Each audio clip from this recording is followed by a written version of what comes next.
नमस्कार। आकाशवाणी से प्रस्तुत है कोविड-19 पर विशेष समाचार कार्यक्रम।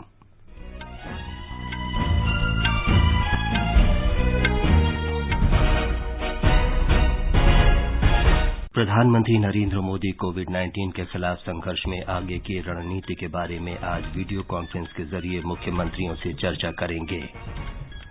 प्रधानमंत्री ने कहा, मास्क कोरोना वायरस संक्रमण की रोकथाम में सबसे अधिक कारगर, लोगों से थूकने जैसी बुरी आदत छोड़ने की अपील की। भारत में कोविड-19 रोगियों के ठीक होने की दर 22% हुई। कोविड-19 का इलाज करने वाले चिकित्सा कर्मियों के लिए व्यक्तिगत सुरक्षा उपकरण के निर्माण क्षमता प्रतिदिन 1 लाख से अधिक हुई। उत्तर प्रदेश सरकार ने 30 जून तक सभी सार्वजनिक समारोहों पर रोक लगाई और भारतीय प्रौद्योगिकी संस्थान तथा भारतीय सूचना प्रौद्योगिकी संस्थान शैक्षिक वर्ष 2020-21 के लिए ट्यूशन फीस नहीं बढ़ाएंगे।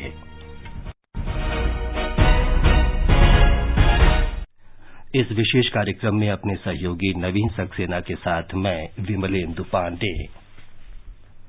प्रधानमंत्री नरेंद्र मोदी आज वीडियो कॉन्फ्रेंस के जरिए राज्यों के मुख्यमंत्रियों के साथ बात करेंगे। इसमें मुख्य रूप से कोविड-19 संक्रमण के खिलाफ जारी अभियान पर चर्चा की जाएगी। पिछले महीने से जारी राष्ट्रव्यापी पूर्णबंदी के बाद से मुख्यमंत्रियों के साथ प्रधानमंत्री का ये तीसरा संवाद होगा। प्रधानमंत्री मोदी ने सभी मुख्यमंत्रियों के दृष्टिकोण पर विचार करने के बाद पिछले महीने पहले लॉकडाउन की घोषणा की थी। यहां तक कि 3 मई तक इसे बढ़ाने की घोषणा भी राज्य सरकारों से विचार विमर्श के बाद ही किया गया। लॉकडाउन के समाप्त होने के मात्र 1 सप्ताह पहले हो रही मुख्यमंत्रियों के साथ प्रधानमंत्री मोदी की तीसरी बैठक कई पहलुओं से महत्वपूर्ण मानी जा रही है। तेलंगाना ने पहले ही अगले महीने की 7 तारीख तक लॉकडाउन की घोषणा कर दी है, जबकि अन्य राज्य अपनी दिशा को तय करने के लिए प्रतिदिन आ रहे स्वास्थ्य संबंधी आंकड़ों पर नजर रखे हुए हैं। सरकार ने नोवेल कोरोना वायरस से निपटने में दुनिया भर से प्रशंसा अर्जित की है और कई फैसलों के माध्यम से आवश्यक वस्तुओं की उपलब्धता और सामान्य जनजीवन सुनिश्चित किया है। प्रधानमंत्री ने अपने मन की बात में भी कहा कि उन्हें उम्मीद है कि आने वाली ईद कोरोना रूपी इस संकट से मानवता को उभारने का पैगाम लेकर आएगी। आनंद चतुर्वेदी, आकाशवाणी समाचार, दिल्ली। प्रधानमंत्री नरेंद्र मोदी ने कहा है कि कोरोना से लड़ाई में देश की जनता ही नेतृत्व कर रही है। लोग सरकार और प्रशासन के साथ मिलकर संघर्ष कर रहे हैं। आकाशवाणी से मन की बात कार्यक्रम में कल प्रधानमंत्री ने कहा कि देश का प्रत्येक नागरिक इस लड़ाई में सैनिक है। प्रधानमंत्री ने लोगों से आग्रह किया कि वे अति आत्मविश्वास के जाल में न फंसें और ये भ्रम न पालें कि कोरोना अभी उनके शहर, गांव, गली या कार्यालय तक नहीं पहुंचा है और नहीं पहुंचेगा। प्रधानमंत्री ने कहा कि 2 गज दूरी है जरूरी हमारा मंत्र होना चाहिए। गरीबों और जरूरतमंद लोगों की मदद की सरकार की प्रतिबद्धता दोहराते हुए श्री मोदी ने कहा कि प्रधानमंत्री गरीब कल्याण पैकेज के अंतर्गत पैसा सीधे गरीबों के खातों में भेजा जा रहा है। प्रधानमंत्री गरीब कल्याण पैकेज के तहत गरीबों के अकाउंट में पैसे सीधे ट्रांसफर किए जा रहे हैं। वृद्धावस्था पेंशन जारी की गई है। गरीबों को 3 महीने के मुफ्त गैस सिलेंडर, राशन जैसी सुविधाएं भी दी जा रही हैं। इन सब कामों में सरकार के अलग अलग विभागों के लोग, बैंकिंग सेक्टर के लोग एक टीम की तरह दिन रात काम कर रहे हैं। श्री मोदी ने कहा कि केंद्र और राज्य सरकारें, प्रत्येक विभाग और संस्थान पूरी तेजी के साथ कदम से कदम मिलाकर राहत कार्यों में जुटे हैं। प्रधानमंत्री ने कहा कि डॉक्टर, नर्स, सामुदायिक स्वास्थ्य कार्यकर्ता और अन्य सभी कर्मचारी देश को कोरोना मुक्त करने के लिए दिन रात काम कर रहे हैं। प्रधानमंत्री ने कहा कि अपने आसपास मास्क लगाए और चेहरा ढके लोगों को देखकर हमें इसका प्रभाव नजर आता है। मास्क को लेकर भी धारणा अब बदलने वाली ही है। आप देखिएगा, मास्क अब सभ्य समाज का प्रतीक बन जाएगा। अगर बीमारी से खुद को बचना है और दूसरों को भी बचाना है तो आपको मास्क लगाना पड़ेगा। और मेरा तो सिंपल सुझाव रहता है, गमछा। श्री मोदी ने कहा कि समाज में एक और जागरूकता ये आई है कि अब लोग समझ रहे हैं कि सार्वजनिक स्थानों पर नहीं थूकना चाहिए। अब वो समय आ गया है कि इस बुरी आदत को हमेशा हमेशा के लिए खत्म कर दिया जाए। कहते भी हैं कि बेटर लेट देन नेवर। तो देर भले हो गई हो, लेकिन अब ये थूकने की आदत छोड़ देनी चाहिए। ये बातें जहां बेसिक हाइजीन का स्तर बढ़ाएंगी, वहीं कोरोना संक्रमण को फैलने से रोकने में भी मदद करेगी। प्रधानमंत्री ने कहा कि दुनिया भर के लोग रोग प्रतिरोधी क्षमता बढ़ाने के लिए भारत के आयुर्वेद और योग के महत्व को समझ रहे हैं। सोशल मीडिया पर देखिए, हर तरफ इम्यूनिटी बढ़ाने के लिए किस तरह से भारत के आयुर्वेद और योग की चर्चा हो रही है। कोरोना की दृष्टि से आयुष मंत्रालय ने इम्यूनिटी बढ़ाने के लिए जो प्रोटोकॉल दिया था, मुझे विश्वास है कि आप लोग इसका प्रयोग जरूर कर रहे होंगे। गर्म पानी, काढ़ा और जो अन्य दिशा निर्देश आयुष मंत्रालय ने जारी किए हैं, वो आप अपनी दिनचर्या में शामिल करेंगे तो आपको बहुत लाभ होगा। जैसे विश्व ने योग को सहज स्वीकार किया है, वैसे ही हजारों वर्षों पुराने हमारे आयुर्वेद के सिद्धांतों को भी विश्व अवश्य स्वीकार करेगा। संकट की इस घड़ी में भारत ने दुनिया भर में जरूरत के अनुसार आवश्यक चिकित्सा सामग्री की आपूर्ति के लिए अपनी मानवीय जिम्मेदारी निभाई है। देश में कोविड-19 रोगियों के ठीक होने की दर सुधरकर करीब 22% तक पहुंच गई है। इस समय वैश्विक स्तर पर 7% की तुलना में देश में कोविड के रोगियों की मृत्यु दर केवल 3.1% है। केंद्रीय स्वास्थ्य मंत्री डॉक्टर हर्षवर्धन ने कल नई दिल्ली में अखिल भारतीय आयुर्विज्ञान संस्थान के ट्रॉमा सेंटर का दौरा करते हुए ये बात कही। उन्होंने कहा कि कोविड के 5,913 लोग अब तक ठीक हो चुके हैं और देश में कोरोना संकट की स्थिति में सुधार हो रहा है। डॉक्टर हर्षवर्धन ने कहा कि देश के 283 जिलों में कल तक किसी भी कोविड-19 मामलों की रिपोर्ट दर्ज नहीं हुई है। वेंटिलेटर, ऑक्सीजन की आपूर्ति और आईसीयू बेड की पर्याप्तता पर स्वास्थ्य मंत्री ने कहा कि आईसीयू में केवल 2.17% रोगियों को भर्ती किया गया है। 1.29% रोगियों को ही ऑक्सीजन की आवश्यकता है।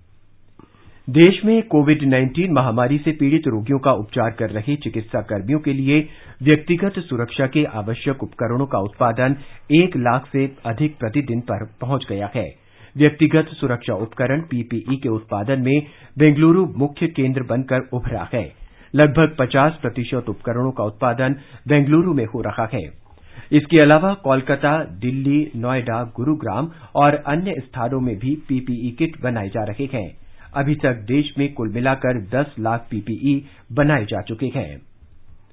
भारतीय प्रौद्योगिकी संस्थान आईआईटी और भारतीय सूचना प्रौद्योगिकी संस्थान शैक्षिक वर्ष 2020-21 के लिए किसी भी पाठ्यक्रम में ट्यूशन फीस नहीं बढ़ाएंगे।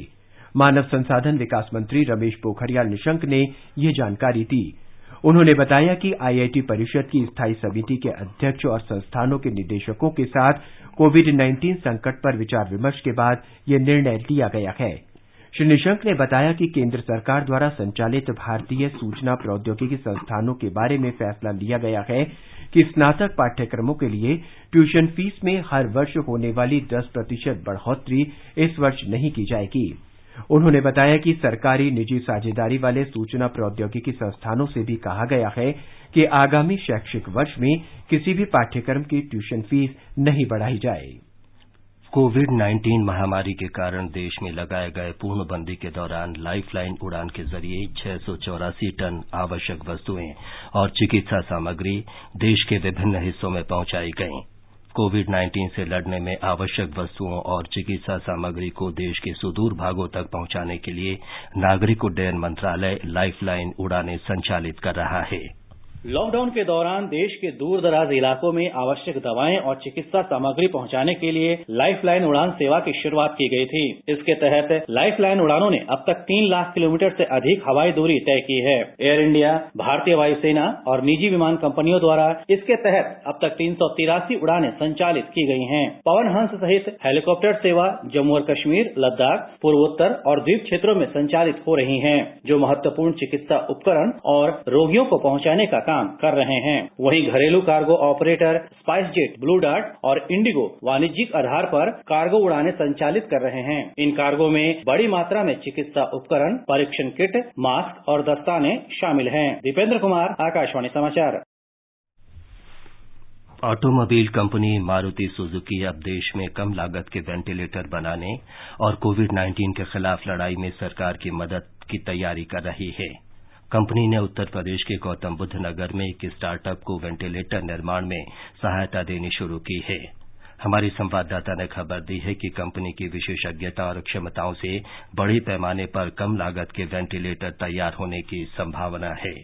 कार उत्पादन के मामले में देश में घर घर में जाना पहचाना नाम बन चुकी मारुति सुजुकी अब अपनी क्षमता और विशेषज्ञता का इस्तेमाल बड़े पैमाने पर कम कीमत के वेंटिलेटर बनाने में कर रही है, जो कोरोना वायरस से संक्रमित लोगों की जान बचाने में काम आएंगे। मारुति सुजुकी इंडस्ट्रीज लिमिटेड के अध्यक्ष आरती भार्गव ने आकाशवाणी समाचार के साथ खास बातचीत में कहा कि सरकार ने उनसे मार्च के अंत में संपर्क किया और महज 20 दिनों के भीतर ही उत्पादन काफी तेजी से बढ़ गया है। ये कम कीमत के वेंटिलेटर एक्वा हेल्थ केयर ने डिजाइन किए हैं और मारुति सुजुकी इसके उत्पादन से जुड़े कच्चे माल की आपूर्ति करने वाली फर्मों को साथ लाने और गुणवत्ता निर्धारण के जरिए उत्पादन को बढ़ाने का काम कर रही है। मारुति सुजुकी के अध्यक्ष आरती भार्गव ने उत्पादन और उससे जुड़े दूसरे मामलों में केंद्र और राज्य सरकार के सहयोग की जमकर तारीफ की। इस समय गौतम बुद्ध नगर के उत्पादन केंद्र में कुल उत्पादन लगभग 1200 यूनिट तक पहुंच गया है और कंपनी को उम्मीद है कि वो सरकार द्वारा दिए गए 10,000 वेंटिलेटरों के ऑर्डर को 1 महीने के भीतर पूरा कर लेगी। सुशील चंद्र तिवारी, आकाशवाणी समाचार, लखनऊ। अंतर मंत्रालय केंद्रीय दल ने हैदराबाद में कोरोना वायरस के प्रसार को रोकने के तेलंगाना सरकार के उपायों की समीक्षा की। जल शक्ति मंत्रालय में अपर सचिव अरुण बकोरा के नेतृत्व में केंद्रीय दल कोविड-19 महामारी की स्थिति का जायजा लेने के लिए 2 दिन से हैदराबाद में है। केंद्रीय दल ने आवश्यक वस्तुओं की उपलब्धता के बारे में किसानों और समाज के अन्य वर्गों से भी बातचीत की। ये दल आज शाम दिल्ली लौटेगा। ये समाचार आकाशवाणी से प्रसारित किए जा रहे हैं। कोविड-19 पर विशेष समाचार कार्यक्रम में आपका फिर स्वागत है। आगे बढ़ने से पहले एक नजर फिर से मुख्य समाचारों पर। प्रधानमंत्री नरेंद्र मोदी कोविड-19 के खिलाफ संघर्ष में आगे की रणनीति के बारे में आज वीडियो कॉन्फ्रेंस के जरिए मुख्यमंत्रियों से चर्चा करेंगे। प्रधानमंत्री ने कहा, मास्क कोरोना वायरस संक्रमण की रोकथाम में सबसे अधिक कारगर है।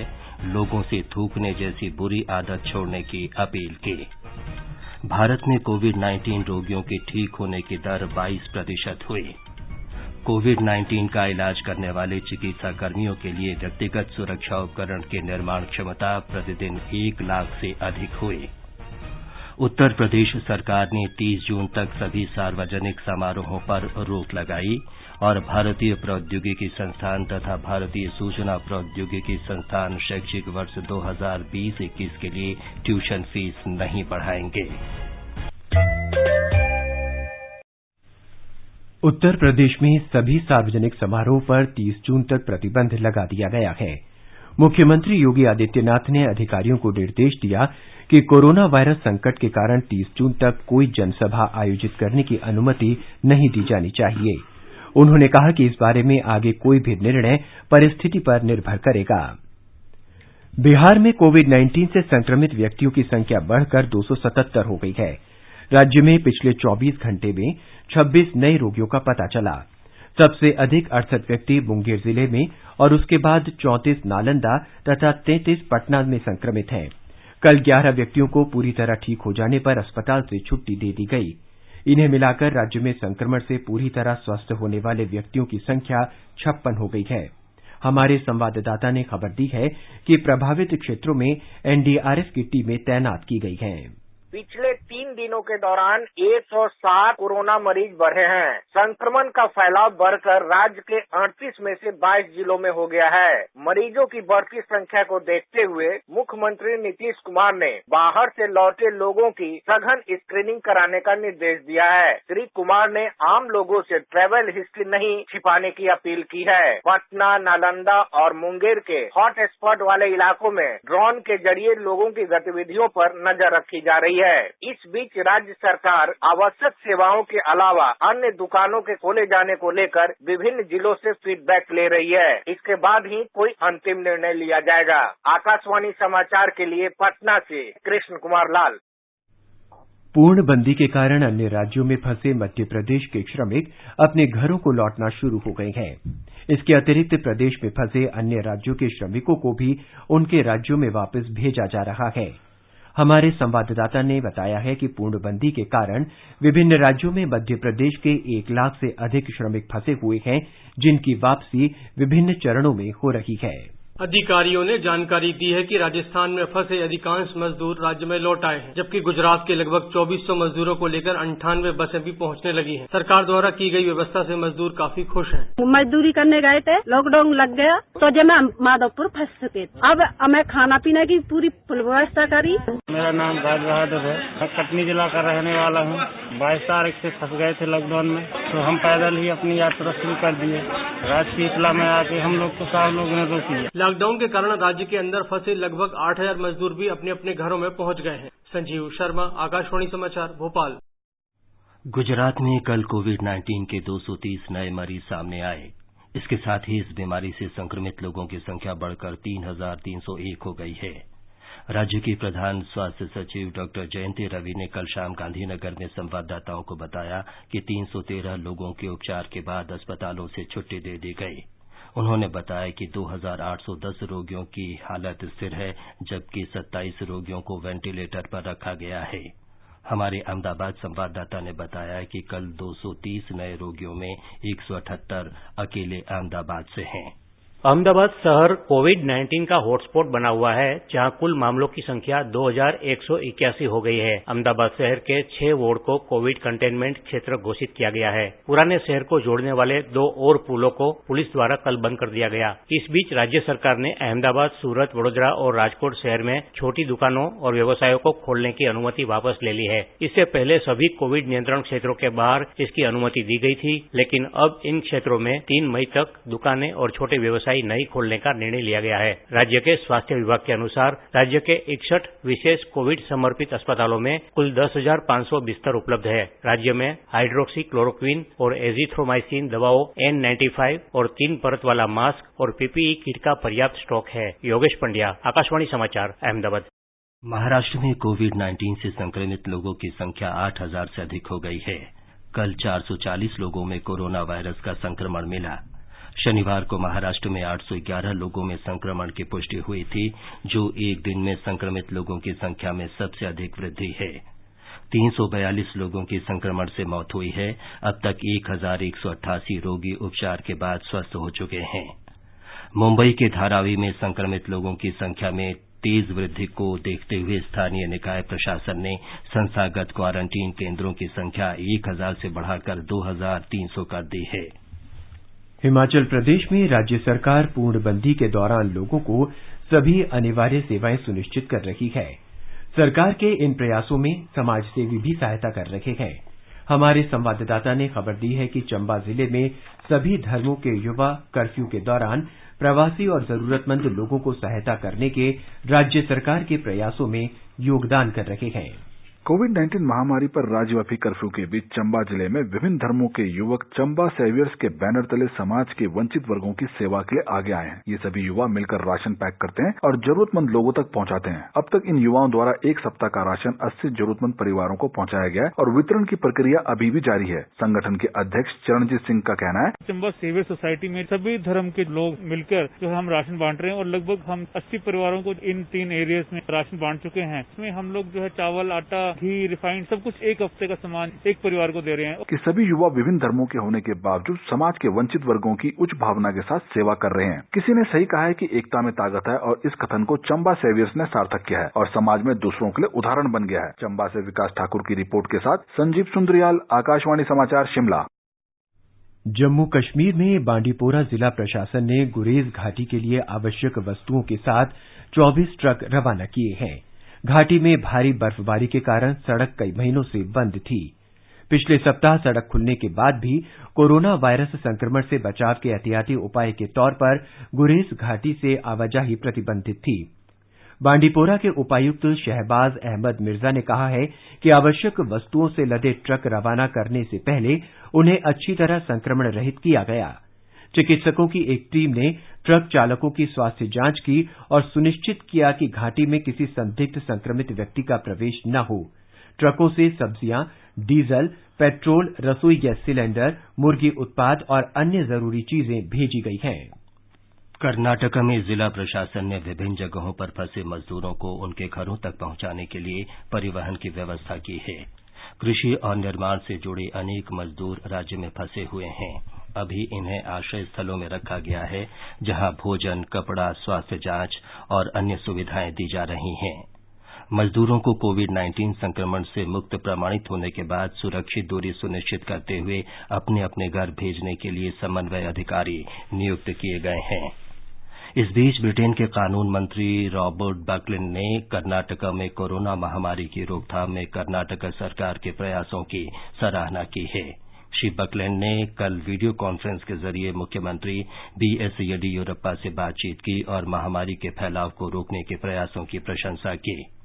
श्री येडियुरप्पा ने बताया कि पूर्णबंदी लागू करने में उन्हें अपार जन समर्थन मिल रहा है। उन्होंने बताया कि आने वाले दिनों में चरणबद्ध रूप से आर्थिक गतिविधियां शुरू की जाएंगी। ब्रिटेन में रह रहे कर्नाटका के सरवन गुरुमूर्ति ने वीडियो कॉन्फ्रेंस के दौरान मुख्यमंत्री से अनुरोध किया कि ब्रिटेन में पढ़ाई कर रहे छात्रों की मदद करें, जिन्होंने बैंकों से ऋण लिए हुए हैं। तमिलनाडु में कल 64 और लोग कोविड-19 से संक्रमित पाए गए, जबकि 60 अन्य लोगों को उपचार के बाद अस्पताल से छुट्टी दे दी गई।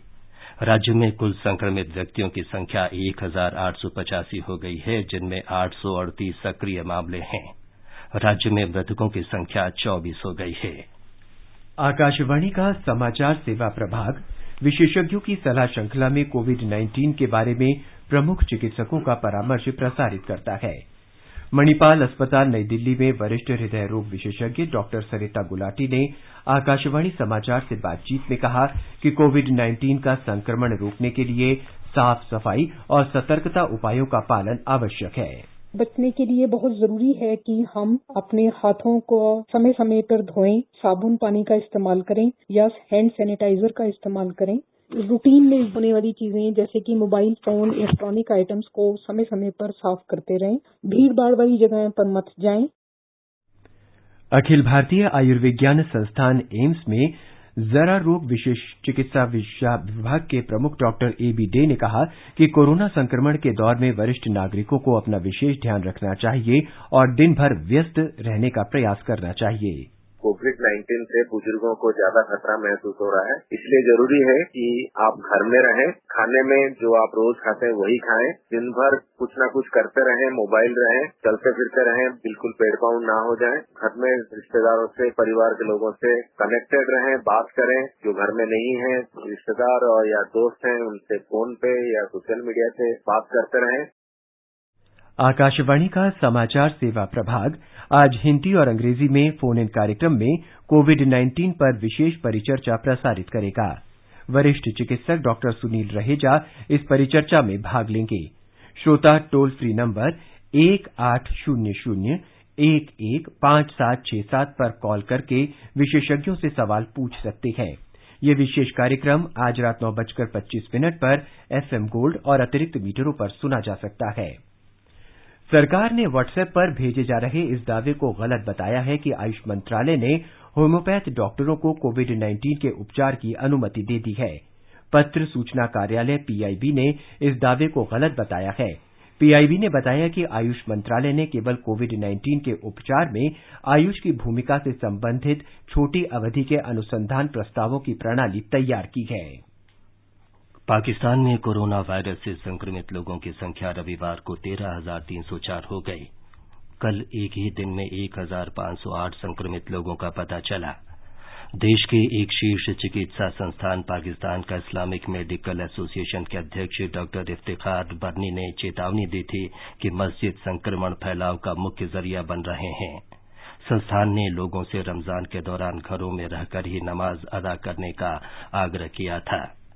राष्ट्रीय स्वास्थ्य मंत्रालय के अनुसार पिछले 24 घंटों में कोविड-19 से 18 लोगों की मौत हुई है। इस महामारी से मरने वालों की संख्या 272 हो गई है। ये समाचार हमारी वेबसाइट newsonair.com/hindi पर भी उपलब्ध हैं।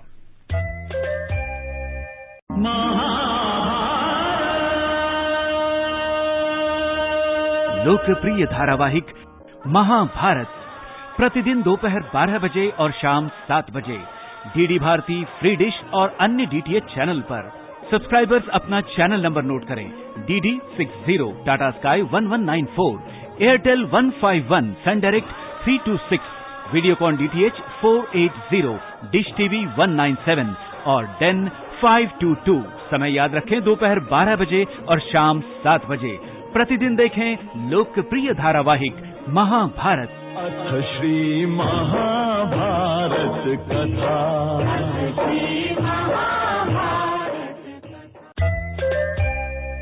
नवीन, अब एक नजर डालते हैं आज के समाचार पत्रों की सुर्खियों पर।